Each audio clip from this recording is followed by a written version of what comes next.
नमस्कार दोस्तों, मैं अनुराग शर्मा स्वागत करता हूं आपका अपने YouTube channel Nikhil coaching classes पर।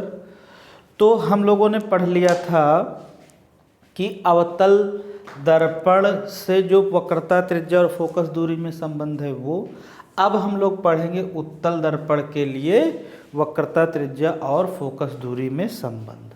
तो देखो, जैसे ये हमारा फिगर है, तो देखो ये कोई किरण है जो OA किरण है, ये आपतित किरण है जो मुख्य अक्ष के समांतर है। ये हमारा मुख्य अक्ष है जो इसके समांतर है। तो ये परावर्तन के पश्चात इधर चली जाएगी, ठीक, इस मार्ग पर मुड़ जाएगी। अब ये इधर मुड़ेगी तो होगा क्या, इसको देखो जबरदस्ती हम लोग इधर खींचेंगे, क्योंकि उत्तल दर्पण में जो प्रतिबिंब बनते हैं वो आभासी बनते हैं। तो इधर ये इधर इसको हमने खींचा। फिर देखो, जब कोई किरण वक्रता केंद्र से होकर जाएगी तो वो सीधी, भाई इसके इस पार तो आ नहीं पाएगी, तो कहाँ जाएगी, इधर जाएगी और फिर से वापस लौट आ जाएगी और ये यहाँ पर इसको आगे बढ़ाएंगे, ठीक। अब ये हमारी OA आपतित किरण है, लिखे दे रहे हैं, ठीक। अब की बार लिखने की कोई ज़रूरत नहीं।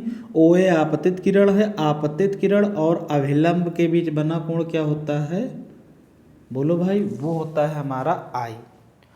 और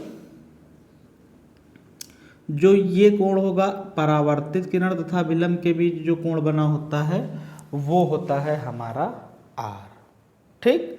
तो अब देखो, कहने का मतलब, जैसे थोड़ा हम लोग और समझें, इसको अगर ऐसे बढ़ाएं, ठीक, तो यहाँ से देखो ये समांतर रेखा है ना। अब देखो, जैसे ये सीन यहाँ पर ऐसे बनेगा, ये ऐसे, ठीक। अब देखो ये एक तिर्यक रेखा ऐसे काट रही ना, तो देखो ये वाला कोण और ये वाला कोण, दोनों जो कोण होंगे बराबर होंगे। कैसे, संगत कोण के नियम से, संगत कोण के नियम से, ठीक। फिर इसके बाद देखो, फिर इसके बाद जो हमारा होगा वो क्या होगा, इसके बाद जो हमारा अगला नियम होगा, वो अगला कोण होगा वो कौन सा, यानी कि ये कोण I है तो ये वाला कोण भी क्या हो जाएगा, I, ठीक। यहाँ तक बात समझ में आई, कैसे, संगत कोण के नियम से। फिर देखो इधर देखो, ये लाइन एकदम सीधी ऐसे गई और ये वाली लाइन ऐसे एकदम सीधी गई। तो देखो, जब दो लाइनें आपस में एक दूसरे को इंटरसेक्ट करती हैं तो उनके जो आमने सामने कोण होते हैं वो क्या होते हैं, बराबर। तो यहाँ से देखो क्या हो जाएगा, हमारा ये वाला कोण हो जाएगा R के, ठीक, ये कोण R के हो जाएगा। अब देखो यहाँ से जैसे ही ये कोण एंगल R के, अब देखो किसी त्रिभुज में ये I और R ये दोनों एक दूसरे क्या हो जाएंगे, बराबर होंगे परावर्तन के नियम से। तो ये क्या, AF और FC क्या होंगे, एक दूसरे के बराबर। अब AF और FC एक दूसरे के बराबर हैं तो दर्पण का द्वारक बहुत छोटा होने के कारण जो बिंदु A है वो कहाँ, P के बहुत निकट होगा। तो क्या हो जाएगा, A यानी कि ये जो है AF बराबर किसके होगा, PF के। बस वही चीज़ रख देंगे, AF बराबर PF के, तो PC यानी कि ये कितना हो जाएगा, 1/2 PC के वैल्यू रखेंगे, आ जाएगा। अब देखिए लिखेंगे कैसे, यानी कि OA एक आपतित किरण है जो मुख्य अक्ष के समांतर आती है, परावर्तन के पश्चात AB दिशा में चली जाती है, ठीक।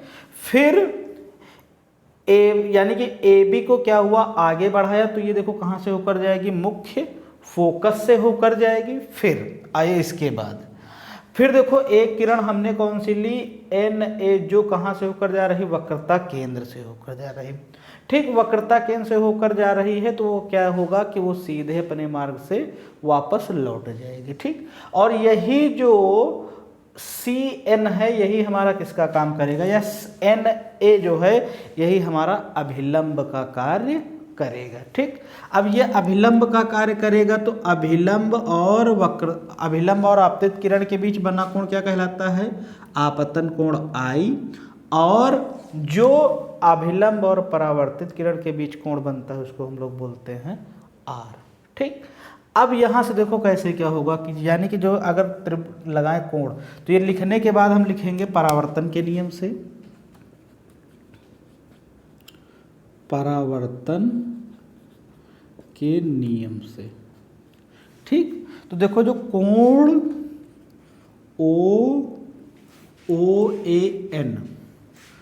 OAN बराबर किसके होगा, कोण NAB, कोण NAB की। क्यों? ये हमारा आपतन कोण है और ये हमारा परावर्तन कोण है। आपतन और परावर्तन कोण एक दूसरे के क्या होते हैं? बराबर होते हैं। ठीक। अब देखो फिर इसके बाद अगर हम लोग लगाएंगे तो क्या हो जाएगा कि यहाँ से देखो जैसे कोण हमारा कोण OAN बराबर किसके हो जाएगा? कोण OAN बराबर किसके हो जाएगा? कोण FCA के, यानी कि FCA के। तो ये किसके अभी हमने बताया था? संगत कोण के नियम से। संगत कोण हैं दोनों, तो ये क्या हो जाएगा हमारा? और ये बराबर किसके हो जाएगा? I के। ठीक। फिर इसके बाद देखो इसी तरीके से अगर हम ये कोण दोनों बराबर कर लें तो फिर पुनः फिर देखो कौन सा कोण? NAB, ये कोण किसके बराबर होगा हमारा? FAC की। कोण FAC की। ये कैसे हैं? ये परावर्तन कोण है। तो यहाँ क्या हो जाएगा? ये ऐसे लिख सकते हैं कि ये शीर्षा भिमुख कोण है, भिमुख कोण से। ठीक। एक दूसरे के शीर्षाभिमुख कोण है तो ये एक दूसरे क्या हो जाएंगे? बराबर हो जाएंगे। अब देखो यहाँ से क्या प्रूफ हो जाएगा आपका? फिर से एक बार क्या प्रूफ हो जाएगा? Angle I equal to angle R के। ठीक। फिर से देखो आप क्या लगाएंगे? त्रिभुज का नियम लगाएंगे। त्रिभुज FAC में, FAC में। ठीक। त्रिभुज FAC में क्या होगा हमारा? जो भुजा AF होगी वो किसके बराबर होगी? FC के। कैसे? क्योंकि हम जानते हैं कि ये I और R के मान क्या होते हैं? बराबर हैं। तो इनके सामने की भुजा FC और इस कोण के सामने की भुजा FA, AF क्या होंगे? एक दूसरे के बराबर होंगी। ठीक। अब देखो दर्पण का द्वारक ये हटा रहे हैं थोड़ा ना, शीर्षाभिमुख आप जान ही गए होगे, संगत कोण जान गए होगे। अब देखो यहाँ से आगे हम लोग देखते हैं कि दर्पण का द्वारक अत्यंत छोटा होने के कारण बिंदु A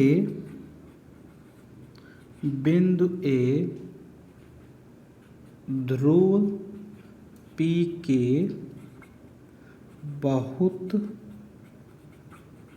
निकट होगा, अर्थात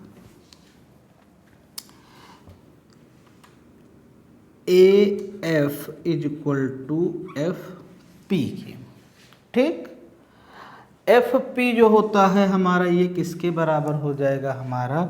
ये 1/2 PC के बराबर हो जाएगा। ठीक। 1/2 PC के बराबर। तो जो FP है ये हमारा क्या है? फोकस दूरी। और जो हमारा FC है वो क्या है? PC क्या है हमारा? वो वक्रता त्रिज्या है और ये 2/2। तो देखो फिर से हमारा प्रूफ हो गया कि वक्रता त्रिज्या और फोकस दूरी में जो संबंध होता है वो कितना होता है? F बराबर R/2। तो यहाँ तक बात क्लियर हुई कि नहीं? जल्दी से बोलो भाई। अगर वीडियो अच्छा लगा हो तो एक बार कमेंट करके ज़रूर बताएं। ठीक। तो मिलते हैं हम लोग अगली क्लास में, तब तक के लिए धन्यवाद। जय हिंद।